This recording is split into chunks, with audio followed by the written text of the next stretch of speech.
but we are presenting ourselves here today for a bit of slaughter. The media, which was really meant to be the fourth pillar of democracy, today is very much part of the problems that beset our society. Our community might look very often like we don't see this or we don't recognize the problem, but I think, in the privacy of our hearts, we all see that something is going wrong with our profession. Today, to discuss that, I have an extremely eminent panel. Christopher Dickey, as I said, is the Paris bureau chief of Newsweek. Barkha is the group editor of NDTV, and Tarun, of course, is the editor of Tehelka. I'm not going to really lay out all the problems because I'm sure you all know that. The topic that we kept for this session was the missing code, and why are all of you always so angry with the media? I'm going to be a bit nepotistic and start with you, Tarun. What do you think is the missing code? What is the really missing piece in the media today?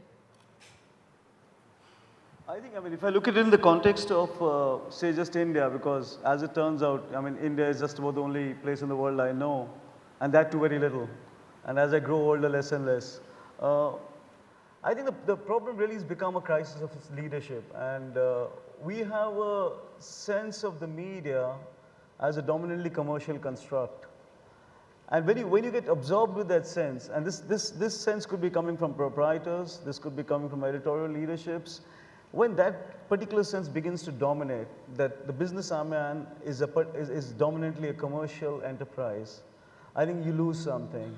It's what we would say attack politicians for. If tomorrow we had a politics that said we are only about a commercial impulse, I think everybody would be up in arms. Because there's a sense that these are change agents. These professions are change agents in the public domain. So if politics is only going to be about making money and commerce, then we are in trouble. We know that, and we'd all be up in arms. I think that's the kind of uneasy sense that not just consumers, that is readers and viewers are grappling with, but I think it's also what a lot of journalists themselves are grappling with. To be honest, I have a great deal of sympathy for almost most working journalists. My problem really is with the commercial construct of the business, and that's a structural issue, and we should discuss that. What's the structural problem about delivering great journalism to viewers and to readers, and how can it be done? But for that, we need the support of viewers and readers. And the problem, I'll spell it out so that we can talk around it. The problem really is that the news that you get, the journalism that all of you get, is not paid for by you. There's somebody who pays for this journalism. The person who pays for this journalism is the advertiser. You get the journalism the advertiser wants most of the time. When you start learning to pay for the journalism, you'll start getting the journalism that you deserve. And you have a situation where we think nothing about putting 15 rupees down for a can of Coke. We think nothing about spending 1,000 rupees on a meal for dinner, but everybody wants a newspaper at rupees 2. How do you produce a newspaper in rupees 2? Paper, production, salaries, news gathering. What do you want it for rupees 2? There's somebody who's paying and picking up the rest of the 95% of that slack, and that's the advertiser. And I've often said that, you look at India alone, in the last 20 years, we've had thousands of political expose. Nobody will think twice about exposing Nitin Gadkari sitting here. But if Mukesh Ambani was sitting here, there is no media house in India that would dare to expose him. That's because we are terrified of the advertiser. We are terrified of corporations. There are no corporate exposes. They come from somewhere else, and then the media runs with them. And I don't blame, as I said, journalists. It's a structural issue we need to address. And this structural issue I don't think is unique to India. I think it's a structural issue that media across the world is facing. It's the same in television. How do you support a carriage fee? Does anybody know? I'm sure those who work in television know, but the rest of the audience will not know this. And let me tell it to you, because a lot of people have a lot of anger. Just a minute. Is it on?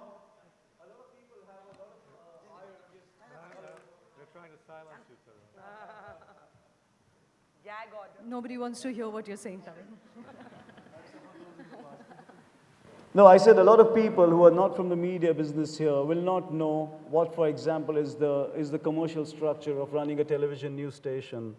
The carriage fees, just the carriage fees to bring television news to you, to the consumer, is at least 50 crores every year. That means the news channel has to pay 50 crores out before he can even reach you just to be carried to you. When you have a crippling structure like that, you can be pretty sure that anyone who's running a news channel spends his days and nights, and I know these people because most of them are friends of mine, they spend every hour of their lives trying to figure out where are they going to find the money first to just carry themselves, then to spend money on news, salaries, equipment, technical stuff. It's a nightmare. Unless we, it's not as if the governments are not aware of it. In fact, I'm very happy Gadkari ji is sitting here because political parties, and I've taken this up with the current ruling government, with the information and broadcasting minister, with other ministers in this government, saying you need to intervene in this debate and you need statutory intervention, even legal, even legislative intervention to ensure that what is deemed as one of the key players in a free society, in a democracy, is not crippled by this kind of a skewed commercial structure. This government should be mandating a maximum ceiling of 5 or 10 crores for news channels to be carried. It's the only way to get honest channels. I mean, everywhere I go, I'm asked, why doesn't Tehelka have a news channel? I said, where would I start? Where would Tehelka start a news channel? What would it started with? To start a news channel today, you need close to 80 to $100 million. That's anything between 2 to 400 crore rupees. And it's astonishing that the opinion makers in this country don't wrestle more with that, because you will never get honest, objective, fair, public interest-oriented news till we sort out this structural problem. Barkha, Tarun's spelt out, particularly with the television industry, it's true of the print, but certainly of the television industry, the structural problems. But he also mentioned leadership.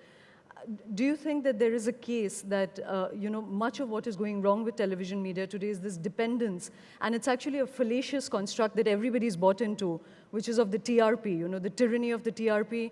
In a country of 1 billion people, I think there are about 12,000 TRP boxes, and yet all editors of television channels are chasing that TRP. Do you think that even as we blame structural issues and everything that's wrong, that our editors need to break away from the tyranny of the TRP? And do you struggle with that, to create the taste rather than to chase the taste? About 5 years ago, I think I could have honestly stood in this forum and said I never had to take a programming decision based on TRPs. I think today if I said that, I'd be dishonest. It plays into what Tarun said. The TRP actually doesn't really matter to us in our understanding of our audience. It's 12,000 people meter houses, and now I'll share with you something that's even more shocking. Advertisers only compute the male viewers of news channels. The male viewers of news channels. Just like more women are assumed to watch general entertainment channels, they presume. This is really ironic in our channel where 75% employees are women and most of the editors are female. But here's the unspoken truth. When numbers are calculated, it's 25 and above SEC A and B male viewers that the advertiser is interested in, because they're making assumptions about female viewers. The numbers are too minuscule. It's widely known that people meter boxes can be fiddled, that they do not necessarily even represent the divergence of viewerships. There are states where none of these meter boxes exist. The Northeast, for example, not given enough weightage. Jammu and Kashmir, for example, not given enough weightage in how people meter boxes are placed, and so never get computed in that viewership. And yet, because advertisers care about those numbers, channels are forced to care about those numbers. The other thing that really sounds an alarm bell for me as a journalist is I feel that our society and us are mirroring each other in one aspect, and it's what I like to call the Maggie noodle syndrome, which is 2-minute justice, 2-minute verdicts. Instant gratification has been replaced with instant judgmentalism. It could be perhaps because we're in a country in flux, we're disenchanted with many of our institutions, not just politics, but the media included. And somewhere that kind of easy judgmentalism, sweeping generalizations, many television studios have become kangaroo courts. We're passing judgments on cases that are still in court. We're passing judgments on extremely complex things, and I'm extremely worried about the death of nuance. I don't remember the last time that nuance was considered a good thing. And I think if you see yourself as a thinking person, and not as what the Brits like to call auto cuties, which refer to women who sat behind a table and just read off the auto cue or the teleprompter. If you believe in real, old-fashioned, hard-nosed journalism, where do you go today? Chris, we all know the problems that beset Indian media. I think Barkha spelled out the financial end of it is one thing. The other certainly, and as I said, the topic was why are people angry with the media? It's this loss of perspective, loss of nuance. There's too much hysteria. It's shrill. Certainly with the television media, that has been a big problem. The speed, the urgency. I mean, everything is a crisis a minute, So there is that in India. Can you share with us, the Newsweek, for instance, as a print publication, has had its own troubles, but you're also part of the television industry in the US. Are a lot of these problems mirrored there as well? Everything I've heard here could be applied, at least in general terms, to the American media and the American audiences. I would ask, what's wrong with the people being angry at the media? I mean, in fact, part of the business of the media is to provoke. If I write something and I get back a lot of approbation or no reaction at all, I think I've done something wrong. I just have to intervene here, Chris, that the people are angry with the media not because we are provoking, not because you're pushing the boundaries of what people consider to be normal or social norms or power structures. They are angry because they feel that there is loss of perspective, that they feel there's a gap between the reality as they experience it and how we are presenting it. People say that, but I think this is one of the problems that's very hard to address. Actually, in my experience, and this sounds terribly elitist, but most people don't want to think. They don't want to have to think. People like stories. They like soap operas. So people will follow a news story. In the United States, for instance, we had a young woman named Casey Anthony who was accused of murdering her beautiful little daughter. She was eventually acquitted, and people thought that was an unfair acquittal, and so on. It had absolutely nothing to do with anyone's life. It had no effect on the economy, on politics, or anything else. People were glued to their television screens. People were obsessed with it. The Twitter sphere was full of it. Why? Because everybody thought they could get into that narrative and have an opinion about it without actually having to think about it. Now, let's look at the European debt crisis. The future of the world hangs in the balance of Papandreou's decisions about whether to call a referendum or not. Who is reading about that in the United States? We're writing about it. Everybody's writing about it.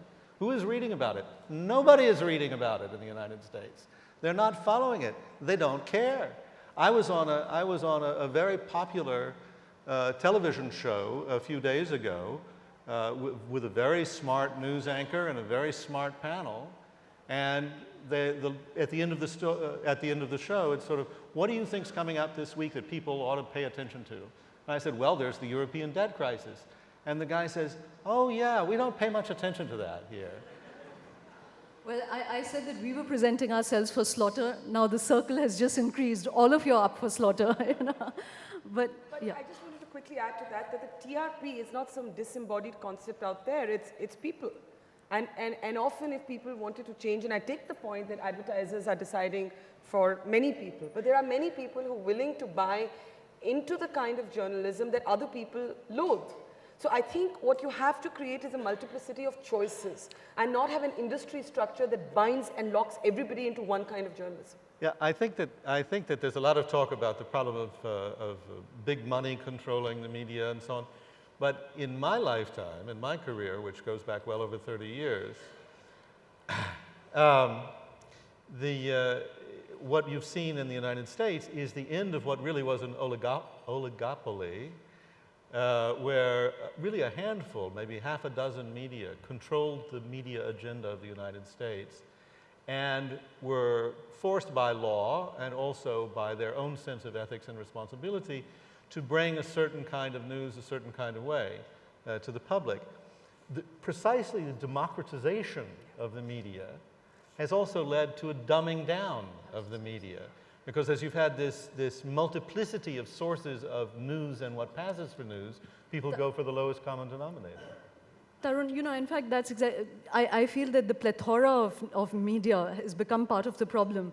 And I want to go back, if you could just re-emphasize, it might sound a bit self-congratulatory, but the truth of the matter is that in these 10 years, when people have thrown their hands up and said, you can't do any other kind of journalism but what's dictated by the advertisers, certainly you as the leader at Tehelka have insisted on a certain kind of journalism. How has that been made plausible, Is it really finally an act of individual will rather than anything else? No, first of all, I want to say that I bat for multiple media because I think one of the things that saves India is the fact that we have so much media.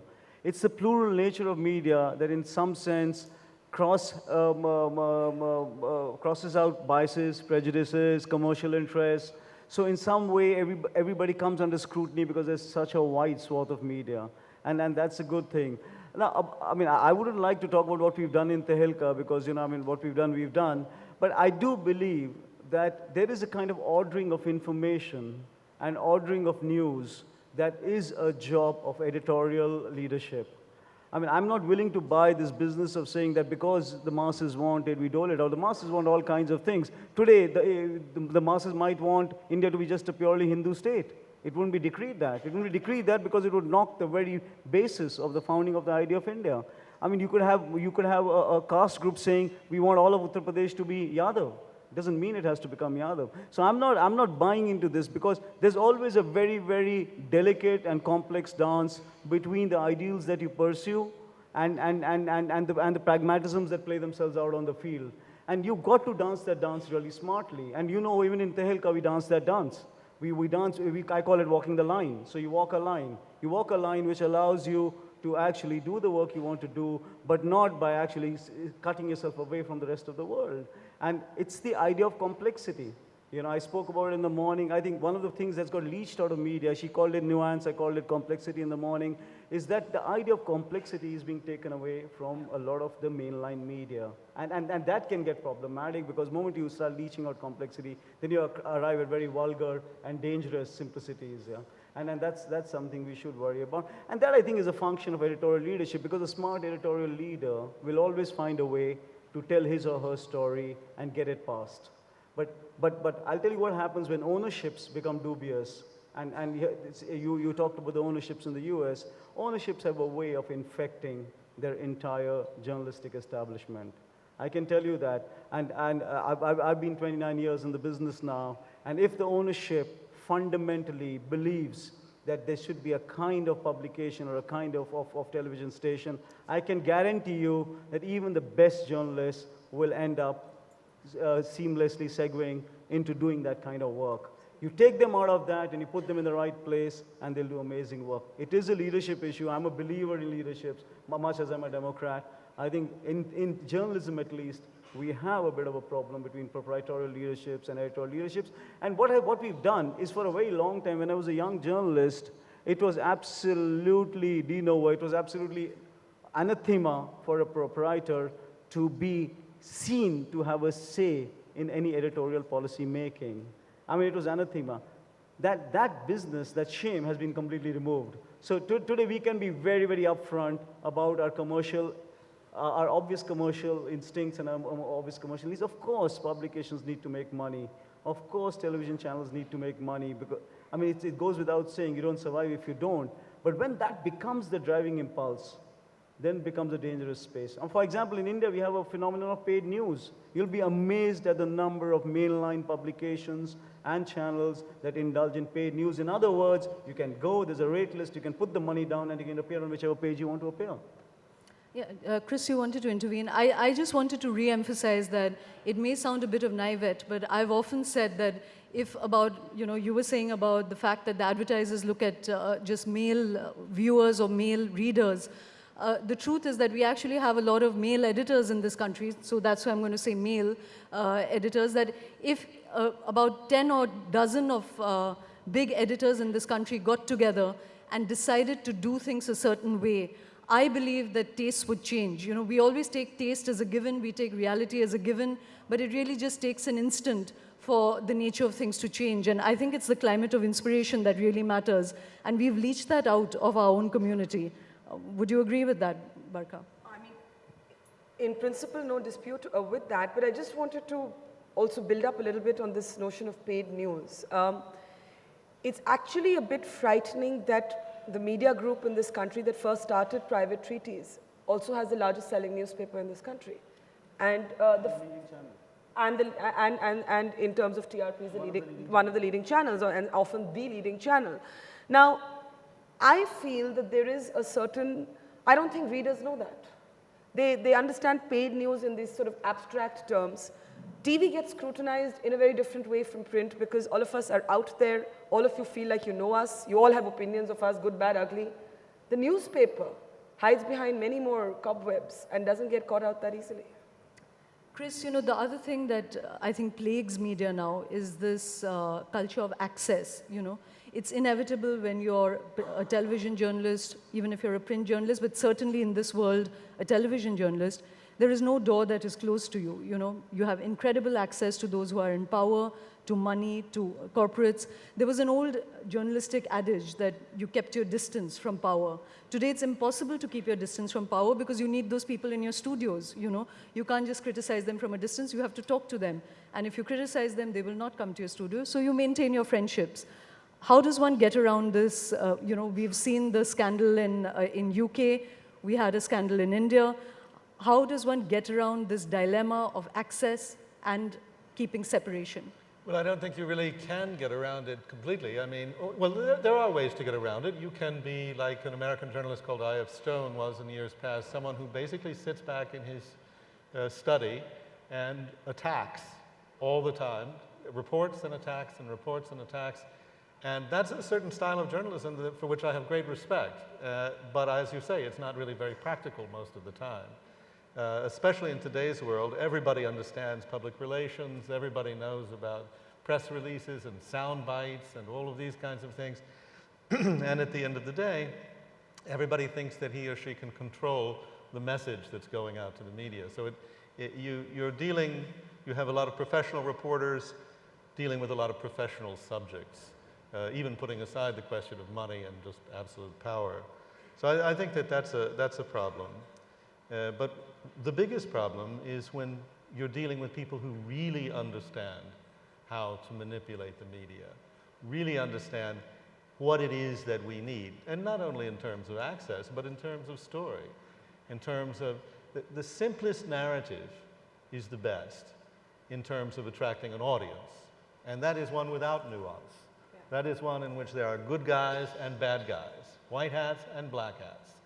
And if you look at, for instance, Fox News in the United States, or Al Jazeera in Arabic, their narratives are very clear. There are good guys and bad guys, and every story is told through that lens. We have very popular channels in India that are like that. And every story is told through that lens, and those channels and that kind of journalism tends to become very popular because people say, well, I identify with a good guy, and we just hate all those bad guys, and now let's see how our ongoing story tells us how the bad guys are screwing us or how we're going to beat the bad guys. And once people like Roger Ailes, who runs Fox News, understand how to manipulate that, and of course he works for Rupert Murdoch, once they understand how to manipulate that good guy, bad guy mentality, then it's not just a question of access. They can fit everything into that schema, and it is amazingly effective. In America, it's really transformed public opinion. People believe that that narrative of good guys and bad guys is the truth, and that particularly that Fox narrative is the truth. Can I just add to that? I actually disagree with this presumption that back in the day in India, there was more distance between, there was no TV then, but newspaper editors and the powers that be. It was pretty common, and I say this as somebody who grew up as a journalist's daughter and met journalists my whole life and many editors. It was extremely common, and nobody raised an eyebrow for an editor to drop in at the Prime Minister's and have breakfast, for editors to say this politician is my friend and say he or she is my friend. I think this is a sort of nostalgia that I find inaccurate. The second point I want to say is that I actually do not believe it is possible to source reporting and information without knowing people well. Knowing people well is not the same thing as supporting them. There is a certain feigned camaraderie that we have with all kinds of people. And I'm saying feigned camaraderie because I believe that as a reporter, we all do it. Even in non-political stories, sometimes in Jammu and Kashmir, the army will have one position on the Armed Forces Special Powers Act. I will appear more empathetic to them when I'm talking to them. The separatists will have one position. I will create an area of empathy to get that information out. I think as long as the end product of what you put out there can be deemed neutral with no punches pulled, I don't think it matters that you have to know all kinds of people, good, bad, ugly, sleazy, to get information out. In fact, I wanted to make a further distinction. I also want to add to what Barkha just said. I mean, I remember the early 80s when I came into journalism, and she's absolutely right. I mean, you'd be astonished at how many reporters actually hung out with politicians every evening drinking or chatting. I mean, I could reel off dozens of names of people who used to only spend their evenings doing just that and nothing else. Let me take it a little further, and so that we understand how it works. We've had some of the finest editors in the history of India who actually served as advisors to prime ministers. People forget that B.G. Varghese was a, well, I mean, I'm talking about somebody whom we all unassailably see as an arbiter of good journalism. B.G. Varghese was the press advisor to Indira Gandhi in the late 60s. You know, I don't think anybody raises a finger about that, you know, even today. I think what we are up against is a lot of very easy outrage, and that outrage just moves around in a very mercurial, quick fashion. And this public outrage seems to need an object at all times. And there's a kind of lynch mob mentality that prevails at all times. So when it doesn't find any other target, it just finds the messenger. You know, so there's this kind of anger that's building up all across the board, and it's very quick, and everybody has access to either twittering or getting online, and they're just venting this anger every which way. Now, here's my proposition. I'm saying that's okay, that will go on. In this, and I would actually pretty much say that to the political class, I mean, there was a conversation, I won't say with whom recently, a very senior political leader of India, where I said to this person, I said, whether you're in power or out of power, whether you stay in power for 3 months, 3 years, or 30 years, please remember the nature of modern technology and the ubiquitous nature of modern media will make every day seem like a crisis. It's in the nature of the kind of absolutely babblic conversation that we're all involved in. Now, every day is a crisis. The only way to get away, it seems to be to retreat completely. But if you engage, then you are in this kind of crisis. But through this huge noise, if you're in a position of leadership, you have to have the ability to declutter and pick the pieces that matter and move with those pieces. Whether you're in political leadership or you're in media leadership, I'm not talking about other leaderships because these are two vocations that live at the heart of public affairs. You've got to be able to shut a lot of the noise out. You've got to shut out a lot of the stuff that really doesn't matter. It's flying all around us, and you've got to pick the pieces. You know, even in Tehelka, we struggle. You can't get smaller than Tehelka. It's probably the smallest magazine in the history of the world. But even there, we know we have finite resources. We have finite people. We pick. You know, we do that every day. Or the editors sit and they pick. This is where we will put our people. This is where we'll put our money. And this is a narrative that deserves to be pursued. That's all I'm talking about. And if you're a political leader, I feel the same. You're under assault every day on bunkum stuff. Television is hammering you on stuff that has no meaning. There is no meaning beyond the day. It does not impact anybody. You've got to be able to shut that thing out and say, this is what matters. If, as Gadkari ji said yesterday, just now, this is what matters. I need to build this road. That's all that really matters. I don't care a crap's ass on who said what to whom and you know where the contractor guy went and had a drink. I mean, that's the kind of stuff that wants to fill the air. But you've got to be able to declutter. And I think in media, since we are all journalists, media people sitting here, I think that's what I would try and invoke. Declutter. It's going to be around you. Pick the pieces that you need to run with. See what is it that gives you the multiplier in society. See what clearly has a line into public interest and run with that line. Yeah? You know, in fact, we were talking about the loss of complexity, and I did want to add to what Barkha said, which is that apart from professional closeness, I think as audiences and as readers and just as citizens, we've forgotten the idea of just human relationships, you know. I know today that as journalists, we might actually like somebody whose politics you're completely opposed to. You might have chemistry with a corporate, you know, whose mining you don't approve of. But as individuals, you get along, you know. There is a fear now, because of this surveillance that we were talking earlier, because of new technology, that at any moment, your conversation may be wrested out of context and be put up as something that has to be dissected and judged. And you've forgotten that 360-degree view in which we all exist as emotional beings, professional beings, personal beings, and we have lost that complexity as a society, you know? Well, yeah, but you know, the flip side of all this is that the game of journalism is essentially a game of seduction and betrayal. Because all that empathy we're talking about is essentially seduction. You want to convince the subject that you're talking to that you really understand what he's talking about, and you care. And you know why he feels that way. And sure, you took that payment, but what could you do, you know? And then you go and you write the story, and you can be absolutely as scrupulously fair as you want to be. You can even bend over backwards to be kind to the subject because maybe you do like them. But at the end of the day, they're going to hate you. And the reason is because people expect that they can dictate the story, literally dictate the copy. People expect that they will see in the story or in the television report the image that they see in the mirror, when in fact what they get is a candid snapshot that's not usually very flattering. So they feel betrayed. It isn't that you necessarily set out to want to betray them, but inevitably people feel that they are. So all of that makes for a very complex set of personal relationships with all those politicians one is sitting around drinking with until 2 in the morning.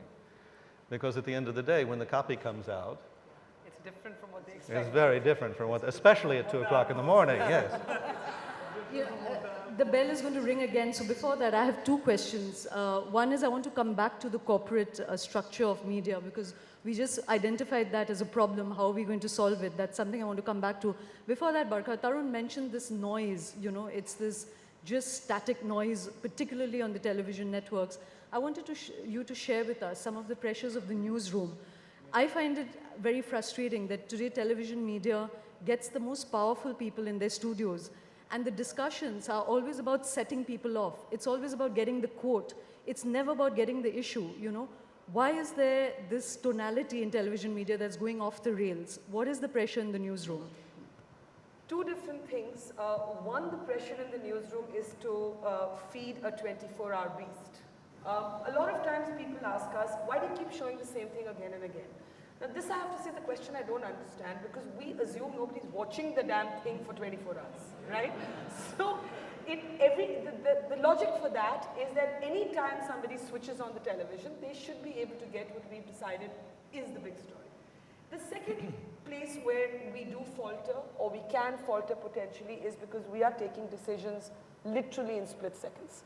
This becomes especially makes us vulnerable when there is a fluid situation like, let's say, a terror attack. 26 years, many people criticized, I was among them, for how we covered the attacks. You know, we can look back and we can see, yeah, we could have done this differently. Some lessons you take away. Some lessons, unfortunately, we can never guarantee that our split-second judgments will be correct every time. To the larger point, to the last point that you made about why the dialectics of conflict have become a synonym for good TV, I personally loathe it. But once again, you're often told, and it comes back to the tyranny of the TRP, this is what people like. When you don't do it, you're told, sometimes you're told, and I'm told this, you're too polite. Why do you smile when you interview people? Why do you crack a joke? We get email like this. Or they will attribute a political bias to you just because you're talking nicely to somebody. I was so relieved to hear Nitin Gadkari today say, I'm comfortable with you. I took that as a compliment. For a lot of people, it would be, you're too close to Mr. Gadkari. Even though I love his vada pav and he feeds journalists well. But no, seriously. I mean, but you know, is there a problem with the loss of experience? You know, I think there's a loss of apprenticeship, you know. There was a time when you were too scared to write because you weren't prepared for it. Today, it's just getting younger, faster, and there's something that's good about it. But I also feel that, you know, there is loss of perspective, loss of experience, and loss of apprenticeship. Glamorization of television has been the worst thing for it. When we started TV in this country, we were all, whatever we were quirky and not mainstream. We weren't defined by sort of a preordained consensus of thought and opinion. I think the moment that TV became a safe option for a lot of people to come out of school and join TV, and people who came to television just to get their mugs on TV, that's become a problem. The other thing that's become a problem is that, and we're grappling with this, is that too much of television, and this is happening globally, is radio. Where are the pictures? Where's the storytelling? Where's the narrative? It's all talk.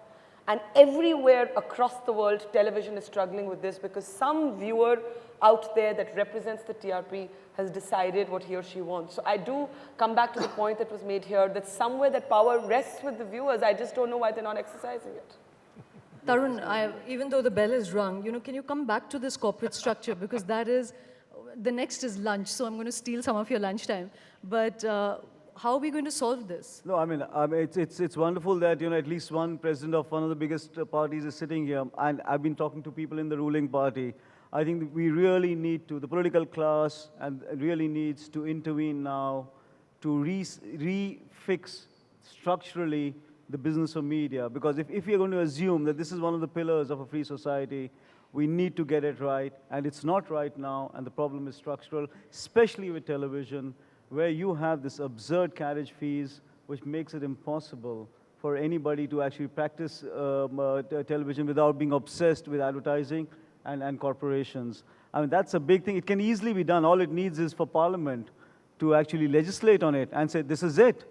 This is crucial to the well-being of this democracy, and this is the ceiling, that we are putting on it, and this is what it's going to be. You want to be in the business, stay in the business, or get out of the business, I mean, you can't bat on both sides of the team, which is my problem with a lot of what media does, which is we seek a whole code of privileges by declaring ourselves as upholders of free societies, liberalism, democracy, and the idea of India. So we seek a whole charter of privileges. On the other side, we are willing to break every rule in the game to make the money we want to make. It can't be. You can't bat on both sides. So you have to get really. But before we go off, what you said earlier was even more crucial. There's been a loss of apprenticeship. And I don't think in any other vocation, medicine, technology, even driving a bus, you'd be thrown in without being apprenticed in. And you see the young journalists just coming in. I mean, I can't say that for Tehelka because we have some astonishing youngsters, but you see them all the time and you know that they know very little. And in India at least, and I would imagine in every free society in the world today, to not understand frameworks, to not understand how it all ratchets up is really dangerous. Because then you go out and end up writing and saying things that are bound to create great corrosion in the public space. Just to wind up, there's just one last thought that I would also like to leave everyone here with, which is that we always look at corporates as something that is unchangeable. But I do believe that if in the coming decade, if the world has to become a better place, I think corporations will have to reinvent themselves to understand that profit and society building has to go hand in hand. And the media particularly cannot be seen purely as a profit venture because there's societal values to things. If we lose the news, if you lose the media, our coming generations are not going to be safe. So there is something that has value, but it may not have the kind of profits that other industries bring. We still have to ensure that these stay robust and still stay alive. And that's really something that I believe can happen because ultimately the men and women who control purse strings are also first and foremost citizens, fathers, mothers, all of that, as interested in the society as the rest of us are. So thank you so much for listening in.